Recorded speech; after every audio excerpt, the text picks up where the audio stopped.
കൂടുതൽ പോയിന്റുകൾ നേടുന്നത്. നമ്മൾ പലപ്പോഴും പറയാറുണ്ട് ഫ്ലവേഴ്സിന്റെ ടോപ്പ് സിംഗർ അതിൽ പെർഫോം ചെയ്യുന്ന കുട്ടികളൊക്കെ തന്നെ നമുക്ക് നമ്മുടെ ഒരു കുടുംബം പോലെയാണ്. ആ കുടുംബത്തിൽ ഒരാളിപ്പോ നമ്മുടെ കൂടെ വരുന്നുണ്ട്. മോൻ സിദ്നാൻ താജ. സിദ്നാൻ ഏത് മത്സരത്തിലാണ് പങ്കെടുത്തത്? ഞാൻ ഗസലാണ്. മാപ്പിളപ്പാട്ട് നാളെ മാപ്പിളപ്പാട്ട്. ഇന്ന് ഗസൽ കഴിഞ്ഞു. റിസൾട്ട് വന്നോ?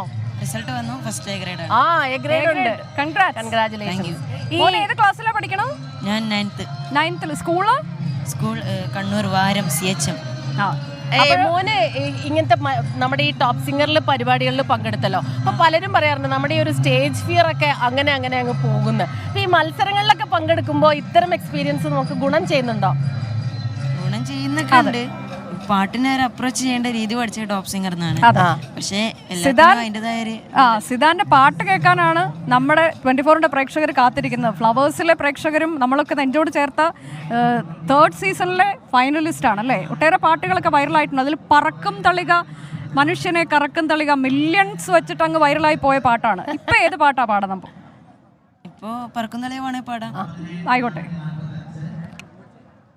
പറക്കും തളിക ഇതു മനുഷ്യരെ കറക്കും തളിക, വടികഠാര വെടി പടഹമോട് ജനമിടി തുടങ്ങി മകനെ, കടുകഠോര കുടുശകടമാണു ശനി ശരണമാരു ശിവനെ, ഗതികെട്ടൊരു വട്ടനു വീറപ്പൊട്ടനൊരിട്ടം വന്നതുപോലെ ഇതാ ഈ നൊസ്സുകാരനൊരു ബസ് വാങ്ങിയതൊരസൽ സംഭവമായി.